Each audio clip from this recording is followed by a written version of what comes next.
Everyone, welcome to biology tutorials. अब इस video में हम देखने जा रहे हैं इंसुलिन पाथवे के बारे में।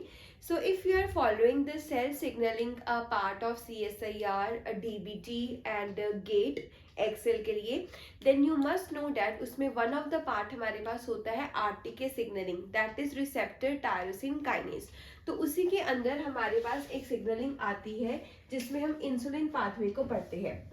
सो व्हाट हैपेंस इज कि जब सेल के अंदर ग्लूकोज का अमाउंट बहुत ज़्यादा बढ़ जाता है तो cell need to control that glucose level, right. Glucose का लेवल बहुत ज़्यादा हाई हो जाता है तो उस टाइम पे हमारा जो इंसुलिन है वो मैसेंजर की तरह एक्ट करता है, वो लीगेंड की तरह एक्ट करता है और स्टार्ट करता है कुछ ऐसे प्रोसेसेस जिसमें बॉडी इंक्रीजिंग ग्लूकोज लेवल के प्रति एक्शंस को स्टिमुलेट करती है।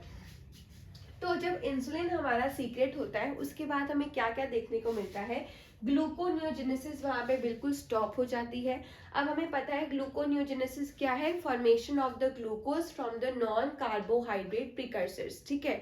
तो अगर हमारा ग्लूकोज किसी भी जगह से बन रहा है तो उसको इन्होंने डिस्टर्ब कर दिया। उसके अलावा इंक्रीज ग्लूकोज अपटेक, मतलब कि ज़्यादा से ज़्यादा ग्लूकोज सेल अब यूज़ करने लग जाएंगी। उसके अलावा एक और हमारे पास देखने को मिलता है GLUT4 नाम का ट्रांसपोर्टर जो है वो सेल्स में ज़्यादा पाया जाता है, क्योंकि GLUT4 रिस्पॉन्सिबल होता है ग्लूकोज का ज़्यादा अपटेक करने के लिए, ठीक है। अब अगर मैं इंसुलिन के रिसेप्टर की बात करूं तो इसके अंदर हमारे पास हेट्रोडाइमेरिक रिसेप्टर होता है जिसमें कि मेरे पास 2 अल्फा सब यूनिट्स होती हैं और 2 मेरे पास बीटा सब यूनिट्स होती हैं, ठीक है। और ये जो दोनों सब यूनिट्स होती हैं they are linked by the disulfide bond, ठीक है। इनके अंदर थायोएस्टर डाइसल्फाइड बॉन्ड की क्या पाई जाती है, लिंकेजेस यहाँ पे पाई जाती हैं। फिर हम देखते हैं कि जो हमारा this is the beta domain and this is the alpha domain.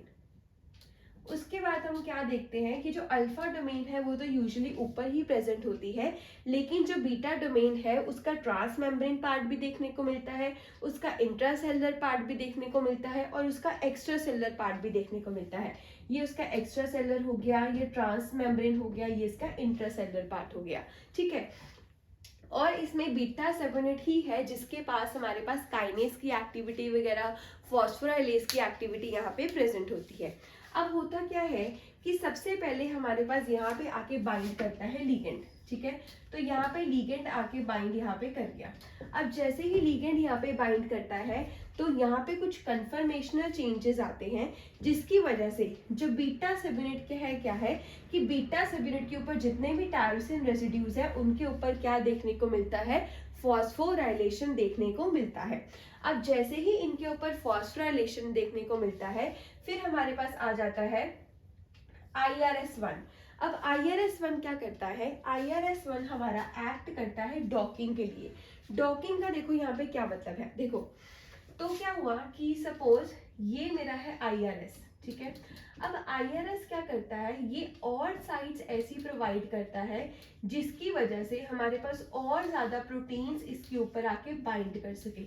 जैसे कि फॉर एग्जाम्पल मैंने हनी रख दी कहीं पे तो obviously it will attract all the bees and all, ठीक है। वैसे ही ये जो अडेप्टर मॉलिक्यूल है इसका काम यही होता है कि ये और प्रोटीन्स को भी एक सरफेस प्रोवाइड कर सके, ज़्यादा से ज़्यादा टायरोसिन रेसिड्यूज प्रोवाइड कर सके, क्योंकि इसको पता है कि फॉस्फोराइलेटेड टायरोसिन्स के ऊपर ही सारे और प्रोटीन्स आके इसके ऊपर ऐड होंगे।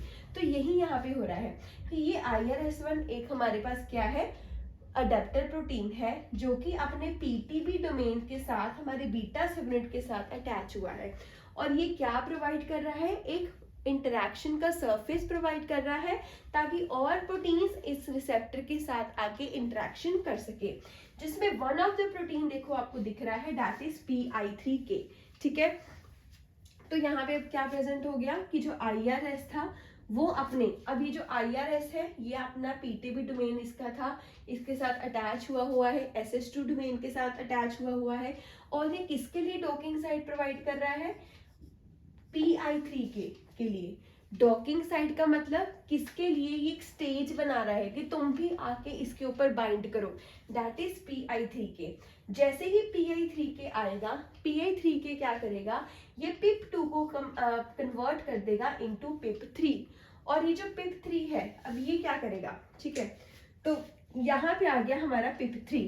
अब इस पिप3 के ऊपर हम देखेंगे कि एक और यहाँ पे प्रोटीन पीकेबी बोल दो या फिर उसको एकेटी बोल दो, आके इंटरेक्ट करता है। ये पीकेबी और एकेडी के ऊपर फॉस्फोराइलेट करने के लिए बाद में हमारे पास दो और काइनेसेस आते हैं, विच इज एमटोर एंड पीडीके1।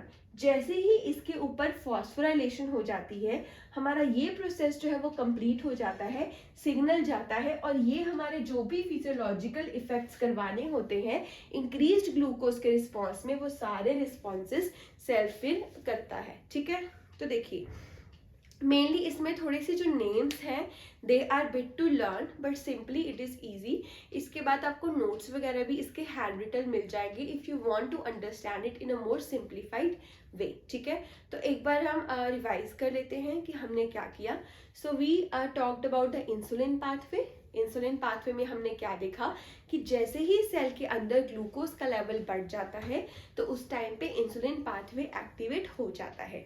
और ये जो आपका रिसेप्टर है ये स्पेशल रिसेप्टर है, ये रिसेप्टर टायरोसिन काइनेज है, मतलब इस रिसेप्टर के पास काइनेज की एक्टिविटी ऑलरेडी प्रेजेंट है। सबसे पहले क्या होगा, सबसे पहले लिगेंड आएगा, लिगेंड आपका बाइंड करेगा। जैसे ही लिगेंड बाइंड होगा क्या होगा, फिर उसके बाद phosphorylation of the tyrosine residues. जैसे ही टायरोसिन रेसिड्यूज की फॉस्फोराइलेशन हो जाती है, फिर हमारे आते हैं क्या, अडेप्टर प्रोटीन्स। अडेप्टर प्रोटीन्स में हमने किसका नाम दिया है, इंसुलिन रिसेप्टर सबस्ट्रेट 1, IRS1। ये जो अडेप्टर प्रोटीन्स है इनका मतलब क्या होता है, ताकि ज़्यादा से ज़्यादा ये साइट्स प्रोवाइड कर सके जिसके ऊपर दूसरे प्रोटीन्स भी आके क्या कर सके, बाइंड कर सके। तो जैसे ही हमारा IRS1 आके बाइंड करेगा, इसके साथ आएगा PI3 के बाइंड करने के लिए। फिर PI3 के क्या करेगा, PIP2 को कन्वर्ट करेगा PIP3 में। ठीक है, फिर PIP3 के साथ इंटरैक्ट करने के लिए हमारे पास दो प्रोटीन और आएंगे, PKB और AKT, दोनों का सेम ही हो गया।